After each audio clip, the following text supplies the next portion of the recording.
It was never meant to be found. Locked in the Queen's private writing desk beneath Balmoral's North Tower, a single envelope unlabeled, untraceable, waited in silence. But Princess Anne, sorting through her mother's estate, opened it, and what she found inside wasn't just personal, it was incendiary. The Queen's secret, handwritten list, ranking every senior royal, not by title, but by worth. Before we go deeper into what this really means for the royal family, make sure to subscribe so you don't miss a single update. Anne hadn't planned to linger at Balmoral. Her return was meant to be quiet, discreet, just a few hours alone to sort through what remained of her mother's most private quarters. Balmoral, the Queen's beloved Scottish retreat, had always held a different kind of silence. But this time, it was the silence after a sovereign's passing, a silence thick with unfinished business. Anne had asked the staff to leave her alone, saying only that she needed some time. What she didn't expect was the weight of what she would find. Hidden beneath layers of correspondence and keepsakes, in a compartment few even knew existed, was a plain envelope, no crest, no date, no indication it was ever meant for anyone but one pair of eyes. Hers, apparently.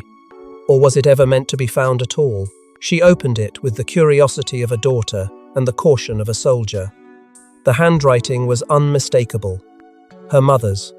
Firm, decisive, unmistakably regal. But the title scrawled at the top, "For my eyes only," sent a chill through her. This wasn't an official memorandum, it was a judgment, a reckoning, a single page, listing names not by hierarchy or bloodline, but by some personal scale of worth. It wasn't a roster of duties, it was a verdict, ranked, line by line, as though Her Majesty had silently assessed the soul of each royal, while the world watched their titles. Anne's face, according to one close aide, drained of all colour.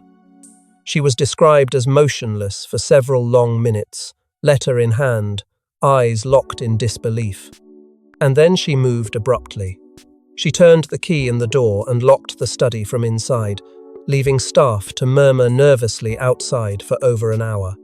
The contents of that list would never be spoken aloud by Anne, at least not immediately. But the storm that began within those walls would not stay contained. But what shocked Anne wasn't just who made the top of the list, it was who didn't even appear on it at all. The Queen's number one wasn't Charles. It wasn't William. It wasn't even a direct heir. According to insiders, Anne found the top spot belonged to someone the public had never truly expected, someone whose quiet loyalty apparently meant more than crowns, headlines, or bloodline. It wasn't a name Anne was prepared to see at the very top, not when the family had always orbited around power, position, and lineage. But there it was, etched in her mother's unmistakable hand. Not Charles, the eldest, not William, the heir-in-waiting.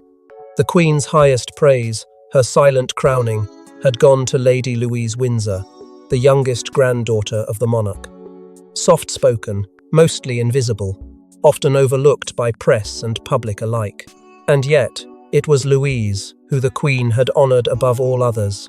Louise, who had never chased the spotlight. Louise, who had never stepped out of line.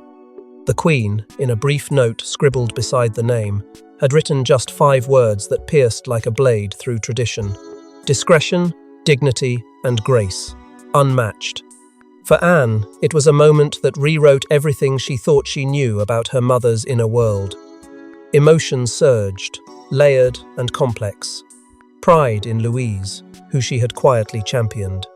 Confusion at the weight of the honour, but also betrayal on behalf of Charles, who had carried the burden of expectation all his life. Was this just an emotional gesture from an aging monarch?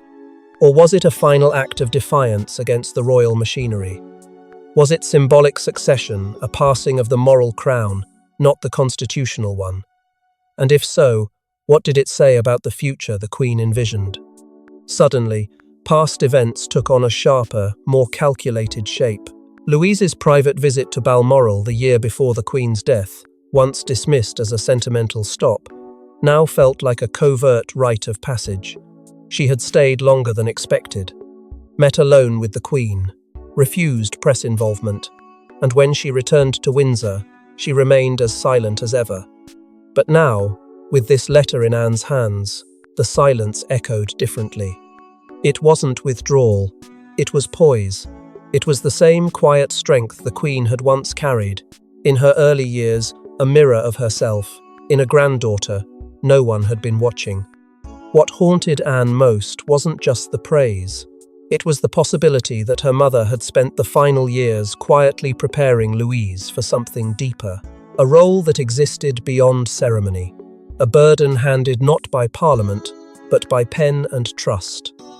The monarchy may have chosen its heirs publicly, but the Queen had made her own private judgment. And it was that judgment Anne now held in trembling hands. But if Louise was the Queen's quiet favourite, who then had fallen so far in her estimation that they were left off completely? Some absences are louder than words, and the Queen's list, while brief, delivered a deafening silence, notably missing Prince Andrew. But even more shocking, Harry and Meghan were not mentioned at all. No ranking, no commentary, just a void. And that silence spoke volumes. It was the kind of silence that didn't feel accidental. This wasn't a list thrown together in haste or muddled by oversight. According to multiple palace staffers who later caught wind of its contents, the omissions were described as intentional, not forgetful. Every line had been written in the Queen's own hand, no secretary, no aide, no filter. That meant every inclusion was a choice, and every absence, a judgment. Prince Andrew's name was nowhere to be seen, despite decades of public service, royal patronages, and proximity to the crown. Whatever loyalty he had once offered had, in the Queen's private eyes, been irreparably shattered. And yet, his exclusion barely stirred the air compared to what came next. Harry, Meghan, nowhere. Not even a footnote. Not a single remark to cushion the blow. Just space, blank and brutal. It wasn't just what was left out. It was what that silence echoed through the family. The Queen, who had always walked a diplomatic tightrope between duty and affection, had finally stepped off it. This wasn't diplomacy. This was verdict. And it hurt. Staff familiar with the late monarch's habits confirmed the original draft was dated just weeks after the Sussexes' infamous interview with Oprah, an interview that shook the monarchy to its core. The timing aligned too perfectly to be coincidence. The Queen had listened, watched, waited, and then, quietly, she had chosen not to respond in public, but to render judgment in private. It was her final, silent censure.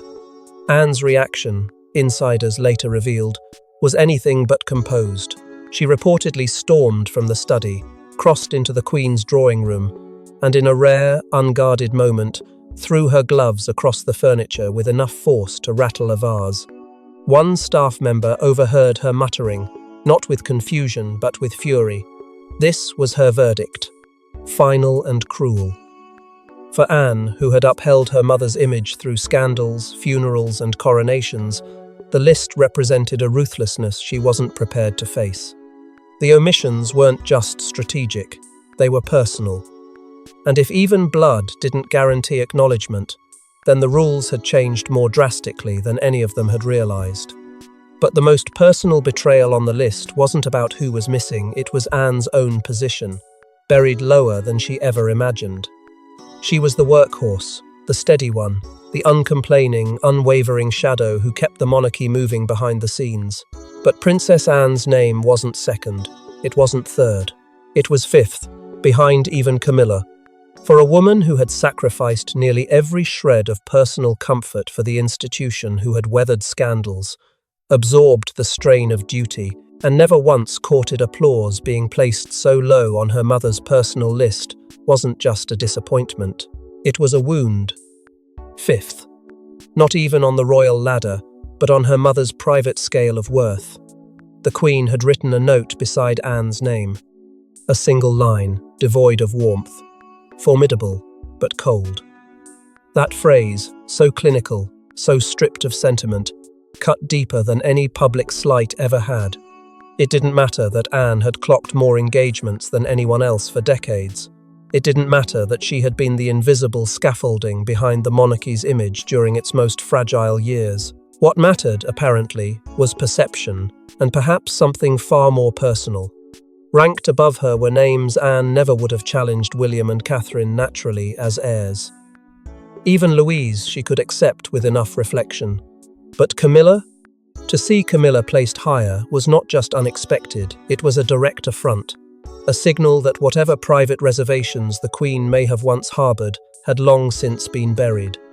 And Anne, who had never publicly criticised her stepmother-in-law, but had always kept her distance, was left to reckon with a bitter truth. Loyalty was not the currency her mother valued most in the end. After discovering her name, Anne reportedly vanished into her bedroom at Balmoral for hours. Doors closed, calls unanswered. Her absence was noticed immediately, and it wasn't the kind of disappearance born of routine. This was retreat. One aide claimed to have overheard the tail end of a phone call, a conversation with Charles so emotionally charged, her voice cracked through the wooden door. No details emerged, but one line lingered. "You saw it too, didn't you?" It wasn't just disappointment. It was betrayal. A quiet, lifelong assumption had shattered that if you did the work, kept your head down, carried the burden without complaint, you would be remembered for it. Instead, Anne was left to wonder whether duty had ever truly mattered, whether all her sacrifices had simply faded into the background, unseen, unappreciated, and ultimately unranked in the way that counted most. And in that moment, the unflappable Princess Royal, so often seen as unshakable, was left shaken in a way no public moment had ever managed. And Camilla's high placement only deepened the sting, especially when paired with the Queen's haunting note beside her name. Camilla, once the most reviled woman in royal history, ranked above Anne, above blood, above legacy. According to the Queen, she had shown growth, patience, and humility under fire. But was this genuine reconciliation, or a calculated move to cement the crown's future? There it was, in black ink and unmistakable priority: Camilla, Duchess of Cornwall, second only to Lady Louise. The Queen's ranking wasn't a passive gesture. It was a deliberate acknowledgement, and one that sent shockwaves through the family. This was the same woman once blamed for the collapse of Charles and Diana, the same figure who had endured decades of public scorn.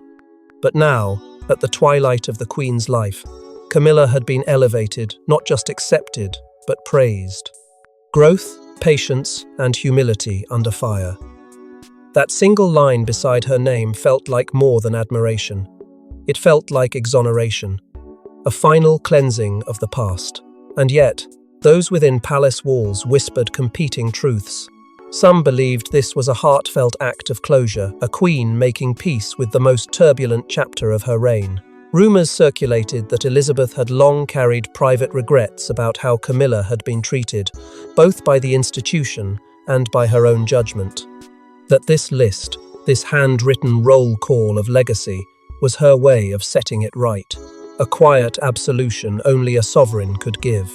But others saw something different, something colder. A strategic calculation. Camilla wasn't just Charles's consort, she was the gatekeeper of his reign. Her presence had become crucial to the stability of the monarchy's next era. And by elevating her so visibly, the Queen had, perhaps, ensured that Charles would ascend with his wife, fully legitimized, anointing her not with a crown, but with something more personal, her trust. Behind closed doors, Charles's reaction to the list was reportedly overwhelming. He wept, not from joy necessarily, but from the weight of it all, the forgiveness, the recognition, the subtle declaration that his mother had seen the storm and chosen to place faith in the woman beside him. And in doing so, she had redrawn the royal map not with decrees or broadcasts, but with a single pen stroke that rewrote the hierarchy of hearts. But not everyone welcomed the reshuffling. For Anne, whose entire life had been shaped by unwavering loyalty, Camilla's rise above her was a bitter twist. For those who still held Diana's memory close, it was a provocation. But most of all, It was a message. The crown no longer bowed solely to tradition. It moved where loyalty, endurance, and control of the narrative pointed it. But while Charles mourned his mother's words, William had his own reckoning to face, especially when he saw how Catherine was ranked above him. Beside Catherine's name, the Queen had written only one line: "When the time comes, she will not flinch." Ranked above her husband, praised for restraint, the Duchess of Cambridge emerged not just as a royal, but as the Queen's chosen heir in character. There was no fanfare in the Queen's notation, no flourish of excessive praise, but that single sentence carried the weight of a crown. Catherine, placed third on the list above William, above Anne, second only to Camilla and Louise, was not merely recognised as a future Queen consort. She was acknowledged as something even rarer, a pillar. The Queen's silent trust was embedded in those 8 words. While others had stumbled, flared, or fractured under pressure, Catherine had remained composed. It wasn't just what she said, it was what she never needed to say. The Queen, a monarch raised on restraint, understood the strength it took to remain silent in a world that constantly demanded performance. The praise was understated but profound. Discipline and resolve. In a family haunted by scandal, headlines, and rivalries, Catherine's unwavering presence had become something of a balm. As a mother, she had shielded her children from chaos. As a public figure, she had navigated scrutiny without misstep. And as a wife, she had absorbed the immense pressure of standing beside an heir who was still learning how to carry the full weight of destiny. William's own rank, just beneath hers, was accompanied by a note equally revealing: capable, but still learning. It wasn't a dismissal, but it wasn't an endorsement either. It was a quiet acknowledgement that, in the Queen's eyes, Catherine had matured into her role faster than her husband had into his. For royal watchers and insiders alike, the message was seismic. This wasn't about lineage, it was about legacy. The Queen had seen in Catherine a reflection of herself, someone who understood duty without self-promotion, who could endure without complaint. It was the highest form of praise the late monarch could offer, not attention, but trust. And through that trust, the hierarchy of hearts was redrawn again, not just in the public's imagination, but in the Queen's most private of verdicts. And perhaps most stunning of all was what this ranking suggested about the future. Catherine was not being prepared merely to support the monarchy, she was being positioned to define it, a stabilizer, a North Star. Someone who would not flinch when the crown demanded more than ceremony. Her place on the list wasn't just symbolic, it was prophetic. But while the living were judged, the dead were not forgotten because one name appeared in bold ink at the bottom, separate from all the rest. Diana. At the very bottom of the list, Diana's name sat alone. No number, no rank. Just a line drawn beneath it with 4 chilling words. The ghost still lingers. It was not a dismissal, but a warning. The Queen knew Diana's shadow still loomed. Anne stared at the name longer than any other, not because it surprised her, but because it reframed everything that came before it. Diana was not placed among the living. She was not measured, weighed, or judged like the others. She existed outside the hierarchy, entirely set apart, untouched by rank. And in that separation was an admission the monarchy had never spoken aloud. Diana's influence had not ended with her death. It had simply changed form. The Queen's line was spare, almost mournful, but its meaning was unmistakable. Diana was still present, still shaping loyalties, still haunting decisions. For years, the Queen's relationship with Diana had been portrayed as distant, formal, even strained. But this final notation suggested something far more complex. Not regret, exactly. Not apology, but recognition. An understanding that Diana had altered the monarchy in ways no crown or constitution ever could. The Queen had watched the institution bend under Diana's popularity, fracture under her pain, and continue to ripple long after she was gone. And now, in her most private reckoning, she acknowledged what could never be erased. The ghost still lingered over Charles, over William, over the public's expectations, and most painfully, over Harry. Suddenly, Harry's absence from the list felt different. Not just punitive, not just dismissive, but tragic. He hadn't been excluded because he was irrelevant. He had been excluded because he was still entangled, still living in Diana's shadow, still reacting to wounds that never healed. In that context, the Queen's silence on Harry and Meghan became almost maternal in its severity. She hadn't judged him. She had stepped back, recognizing that Diana's legacy still gripped him too tightly for any ranking to be fair. It was restraint disguised as coldness. Anne, according to one aide, did not speak for several minutes after reading that line. She didn't rage. She didn't retreat. She simply stood there, absorbing the weight of it. And in that moment, the list transformed in her mind. It was no longer a hierarchy of worth. It was a map of unresolved truths. Each name carried not just judgment, but history, pain, compromise. Love distorted by duty. Diana's presence at the bottom anchored it all, not as an afterthought, but as the emotional core the monarchy had never fully confronted.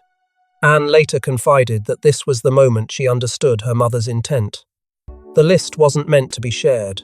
It wasn't meant to wound. It was reconciliation, unfinished, imperfect, and brutally honest. A final attempt by a queen to make sense of a family that had outlived certainty itself. But before Anne left Balmoral, she did something unthinkable. She made a copy of the list and gave it to one person only.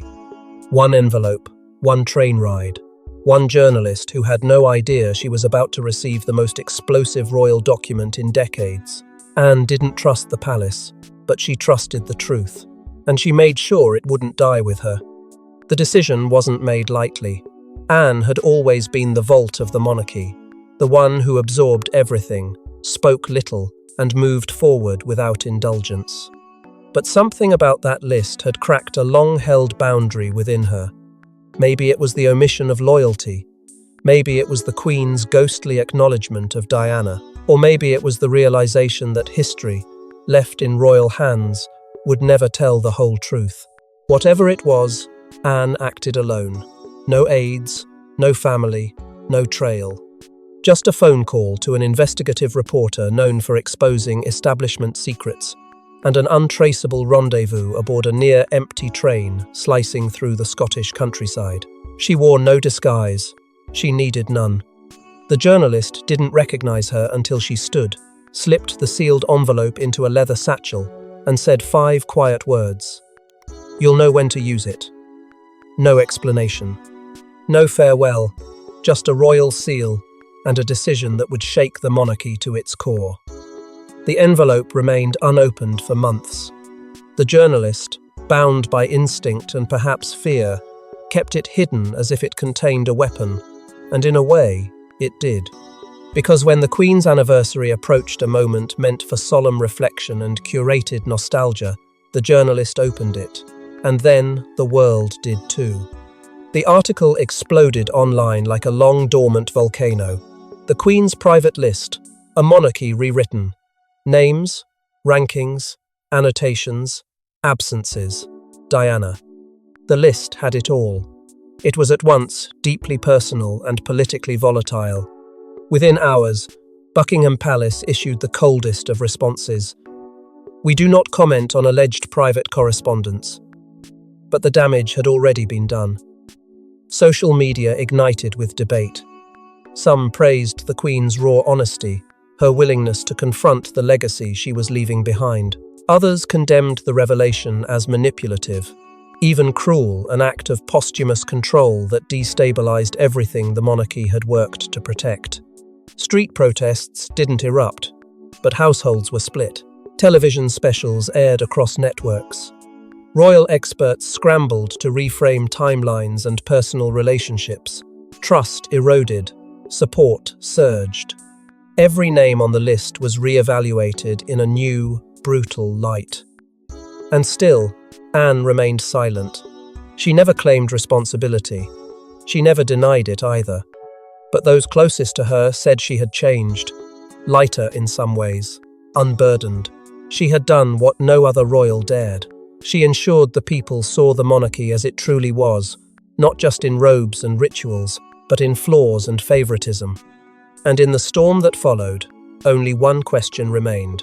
Why did the Queen write the list at all? Why rank them? Why now?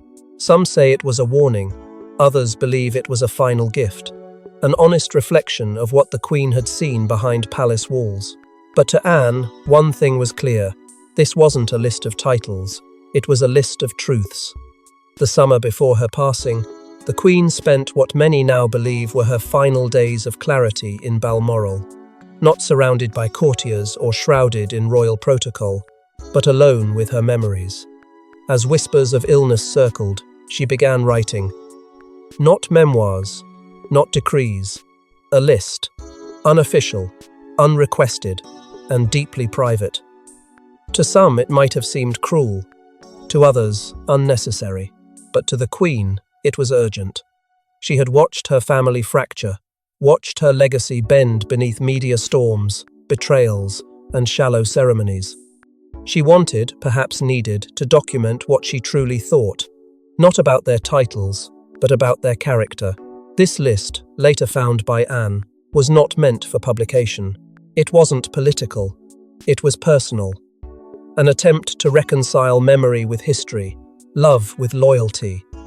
Each name ranked not by bloodline or favour, but by endurance. How had they weathered scandal? How had they carried the monarchy when no one was watching? How had they treated each other behind the curtain of crowns? These were the metrics that mattered to her. It was not a punishment, it was a mirror. And whether it showed kindness, coldness, or betrayal, she made no excuses. Anne, having seen every inch of palace hypocrisy and silence, understood the list for what it was, a reckoning. A final attempt to tell the truth as her mother saw it, free from handlers, press briefings, and the family's obsession with secrecy. And that's what made it dangerous. That's what made it sacred. That's why she couldn't let it vanish into the royal vault. Her decision to leak it wasn't an act of rebellion alone, it was loyalty, twisted into its sharpest, purest form. Loyalty to truth. Loyalty to a monarch's final clarity. Loyalty to a nation that deserved to know the Queen, not as a figurehead, but as a woman who saw through all of them. In time, the list became more than a scandal. It became a symbol. Universities taught it in politics courses. Documentaries dissected its meaning. Protesters waved copies at palace gates. But most importantly, it forced a question the monarchy had avoided for decades. Who were they, without the crowns? And who had earned not inherited respect? Because, in the end, crowns are inherited. But the Queen's respect? That had to be earned name by name, one line at a time. Thanks for watching. Don't forget to like and subscribe, and we will see you in the next one.